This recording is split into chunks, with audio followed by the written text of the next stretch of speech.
애는 점점 이상해지지. 그렇다고 당장 이사갈 형편은 또 안 되지. 정말 속이 터지는 일이었고. 1992년 부산. 당시 19살 여고생 신씨는 잠을 자기 위해 누웠지만 전혀 잠이 오질 않아요. 자꾸만 시간을 확인하게 되는데요. 마치 누구라도 기다리는 걸까요? 고요한 집안엔 시계 초침 소리만 들려왔고 신씨는 시계 소리를 무시해보려 하지만 계속해서 들려왔죠. 어느덧 12시가 되었는지 마루에 있는 괴종시계에서 종소리가 들려왔고 어느새 그녀의 눈앞엔 한 손님이 다가와 있었습니다.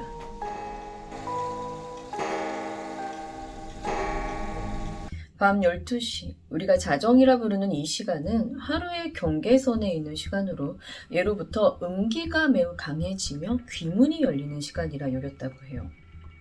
그래서인지 무당집에서도 12시가 넘어서 찾아오는 손님은 사람이 아니라며 받지 않는다고 하는데요. 이렇게 12시, 자정에 귀문이 열리게 되면 새벽닭이 우는 2시에서 묘시가 되어야 귀신들이 사라지게 된다 합니다. 지난 1992년, 당시 19살의 여고생 신씨는 매일 밤 12시에 찾아오는 한 손님으로 인해 끔찍한 하루하루를 살아가야 했다 하는데요. 무당들조차 손님을 받지 않는다는 밤 12시에 매일매일 신씨의 집을 찾아오는 손님. 과연 그 손님은 누구이며 신씨에게는 무슨 일이 생긴 걸까요? 1992년 부산시 남구 감만동의 한 주택으로 새로 이사온 신씨는 너무나도 행복했어요. 당시 19살이었던 신씨는 그간 단칸방 새방에서 변변한 방 한 칸 없이 부모님과 함께 생활을 했었는데 이제서야 자신의 방이 생겼거든요. 되게 막 넓고 예쁜 방은 아니었지만 자신만의 공간이 생긴 신씨가 무척이나 좋아했었다고 합니다. 그렇게 새 집에서 처음 맞은 날 밤 12시경. 잠을 자고 있던 신씨가 문득 무언가 자신을 건드리는 느낌에 눈을 뜨게 되는데요. 눈을 떠보니 창문에 쳐놓았던 커튼이 바람에 휘날리면서 신씨의 발에 계속 닿았던 거였어요. 잠이 덜 깬 신씨가 눈도 다 못 뜨고 이 휘날리는 커튼을 가만히 바라보는데 문득 이 커튼 뒤, 그러니까 창밖 쪽에 웬 사람이 하나 서 있는지 이 커튼을 통해서 사람의 실루엣이 하나 비춰지는 거예요. 저게 뭐지? 저기 뭐가 있는데? 있는데? 커튼에서 보이는 실루엣을 보며 이런 생각을 하고 있을 때쯤 갑자기 가만히 서 있어 보였던 그 실루엣의 모양이 어느샌가 칼을 들고 있었고 그 칼이 마치 신씨 자신을 찌르는 듯 아래로 내리 찍는 듯 했다고 해요. 놀란 신씨가 소리를 지르며 눈을 감았고 다시 눈을 떴을 땐 커튼은 아무것도 비춰지지 않았다고 합니다. 신씨는 다급히 커튼을 걷어보는데요. 좀 이상합니다. 분명 바람으로 인해 커튼이 날렸고 그 바람을 신씨도 분명 느꼈는데 창문이 그렇게 닫혀있는 겁니다. 이거 혹시 그새 밖에 있던 의문의 누군가가 이 창문까지 닫고 사라져버린 건 아닐까요? 신씨는 창문을 급히 열어보고 나서야 깨닫게 되는데요. 새로 이사온 신씨의 집은 2층이었고 그래서 밖에 누군가 서 있는다거나 사람의 그림자가 비칠 수 없는 곳이라는 걸 말이죠. 신씨에게 이상한 일은 그 다음 날에도 생기는데요. 신씨가 잠을 자고 있는데 누가 떡 먹으라면서 신씨를 계속 깨우는 거예요. 밤중에. 그러니 신씨가 이제 잠결에 눈도 안 뜨고 나 떡 안 먹어요 하면서 손만 절레절레 저었죠. 그런데 계속해서 누군가 일어나서 떡 먹어라 라며 자꾸 얘기를 했고 문득 이 목소리가 난생 처음 듣는 목소리라는 걸 깨달은 신씨가 눈을 떠보는데요. 웬 낯선 할머니 하나가 신씨 바로 앞에 서 있었다고 해요. 잠이 덜 깬 신씨가 아직 상황 파악이 안 됐는지 이 낯선 할머니를 보고 놀라거나 경계한다기보단 할머니를 향해 무슨 떡이요? 하고 물어봤고 할머니는 무척이나 화가 난 듯 마루에 나가서 떡 먹어라 라고 얘기했다고 해요. 이렇게 할머니 너머 방문 밖을 보니까 마루가 환하게 불이 켜져 있었고 덕분에 신씨 앞에 서 있는 이 할머니의 모습이 선명하게 보였는데요. 희끗희끗한 머리를 곱게 쪽지고 한복을 입은 굉장히 매섭게 생긴 할머니였다고 기억한다 합니다. 신씨는 잠결에 불이 환하게 켜진 마루를 지나 안방의 문을 열고 부모님을 깨웠어요. 엄마, 떡 드시래요. 신씨의 어머니와 아버지가 이런 신씨의 목소리에 아니 제가 대체 밤중에 무슨 소리를 하냐며 잠을 깨셨죠. 신씨는 아니 할머니가 떡 먹으래요 하고는 아까 자신이 보았던 떡을 가리키면서 거실 쪽으로 돌아보는데 분명 방금까지 화냈던 거실은 불빛 하나 없이 컴컴했고 놀란 신씨가 다시 불을 켜보니 그 자리에 떡은 없었다고 해요. 당연히 이 밤중에 헛소리를 하는 이 신씨를 보면서 가족들이 뭐라 했죠. 신씨는 억울했지만 신씨 말에 믿어주는 사람은 없었어요. 가족들은 그저 얘가 떡 먹는 꿈을 꾸고 이런다라며 타박만 줄 뿐이었죠. 이런 이상한 일을 겪은 신씨의 괴로운 나날은 계속되어만 갔어요. 매일 밤 12시가 지나면 이 할머니가 계속해서 나타났고 신씨의 목을 조르기 시작하는 거예요. 신씨가 도망가면 도망가는 대로 쫓아다니면서 괴롭혔죠. 이불을 뒤집어 쓰며 어느샌가 그 안에 먼저 들어와 있었고 계속해서 신씨의 팔이나 몸을 잡았다고 하는데요. 딱히 꼬집거나 세게 잡는 것도 아닌데 이상하게도 할머니의 손이 닿은 이 부위가 찌릿찌릿하게 아팠다고 합니다.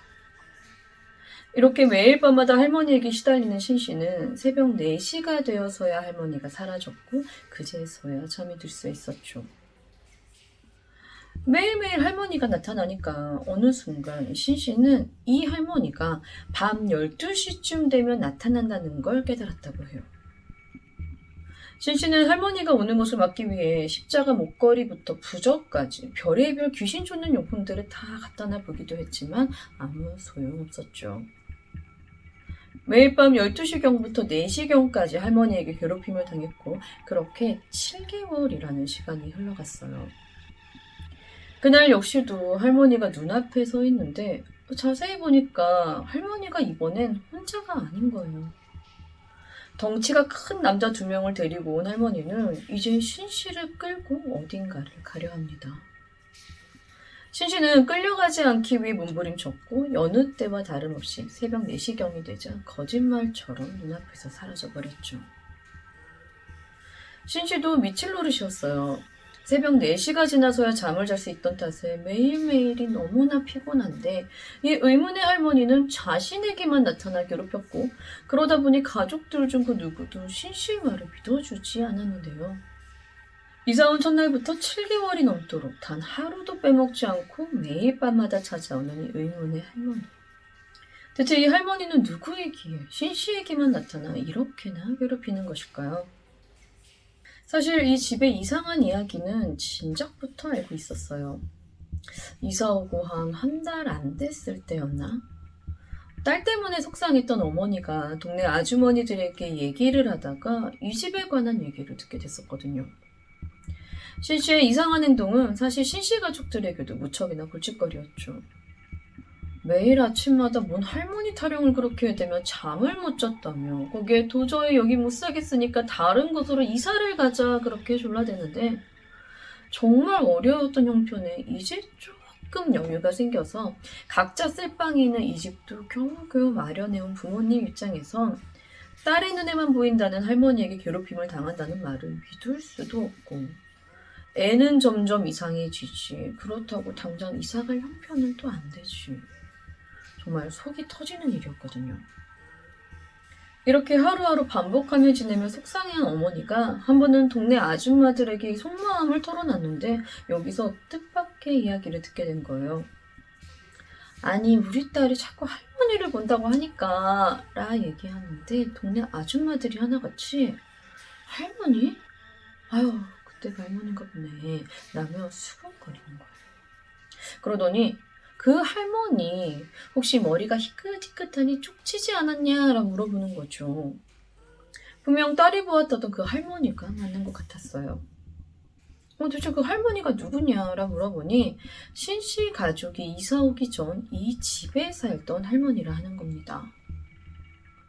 아니 그럼 대체 그 할머니가 뭔데 자꾸 나타나냐. 신씨가 이사 오기 전 이 집에 살던 할머니는 평소 나이가 들어 머리가 희끗희끗하긴 했지만 항상 정갈하게 머리를 빗어 쪽집머리를 하고 다니셨다고 해요. 이게 동네 사람들에게 건너 듣다 보니 정확한 사유를 알 순 없었지만 할머니는 자신의 방에서 사망하셨고 할머니가 사용하셨던 방이 바로 신씨가 사용하고 있는 그 방이라는 겁니다. 평소에도 항상 그 방 문 앞쪽 벽에 기대 앉아 계셨다고 해요. 그제서야 신씨의 이야기가 모두 사실이었다는 것을 알게 된 가족들이었지만 어쩔 도리가 없었어요. 당장 이사 갈 수 있는 형편이 아니었거든요. 그렇게 가족들은 신씨에게 조금만 더 버텨보자는 말로 신씨를 다독였고 그렇게 매일 밤마다 할머니 귀신에게 시달리며 참아온 시간이 무려 4년이었다고 해요. 4년 후 23살의 신씨가 결혼을 했고 그제서야 이 방을 떠날 수 있었죠. 그러니까 집이 이사를 간 게 아니에요. 그냥 신씨가 결혼을 하면서 이 집을 떠난 것뿐이에요. 그제서야 할머니에게서 신씨가 자유로워질 수 있었는데요. 이상한 일을 한 차례 더 겪기는 해요. 신혼여행을 다녀오고 남편과 함께 집을 찾아온 신씨는 그날 자신의 방에서 남편과 잠을 자게 됩니다. 밤 12시 할머니가 다시 한번 찾아오는데요. 할머니는 신씨가 아닌 신씨 남편의 목을 조르며 이번엔 귀를 물어뜯으려 합니다.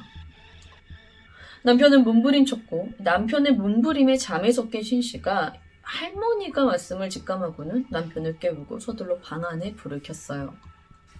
그러고는 남편의 얘기를 듣고 나니까 신씨의 생각대로 그간 자신을 괴롭혔던 할머니가 이번엔 남편에게 찾아왔다는 거죠.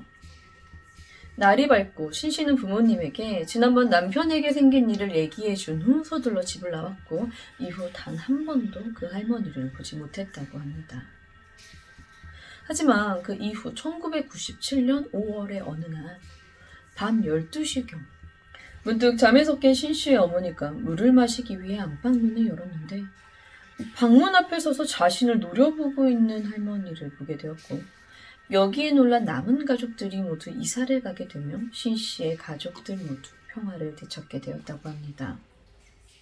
새로 이사온 집에서 무려 4년 동안이나 의문의 할머니에게 괴롭힘을 당해온 신씨지만 사실 이 할머니가 단 한마디의 말도 하지 않은 탓에 아직까지도 대체 그 할머니가 왜 나타났고 무엇 때문에 자신을 괴롭혔는지 알 수 없다 하는데요. 문득 이런 생각이 들어요. 이 의문의 할머니가 정말 동네 사람들의 말처럼 이곳에서 사망한 전에 살던 할머니가 맞다면 과연 이 집에 찾아온 불청객은 밤 12시마다 나타나는 할머니인 걸까요? 새로 이사 온 신씨 가족인 걸까요? 1992년 부산시 남구의 한 주택에서 행복한 생활을 꿈꾸며 새로 이사 온 신씨에게 매일 밤 12시마다 할머니 귀신이 나타나 무려 4년간이나 괴롭혔던 밤 12시 초대받지 않은 손님에 관한 이야기는 여기까지입니다. 저는 뉴스피치의 뉴스였습니다. 감사합니다.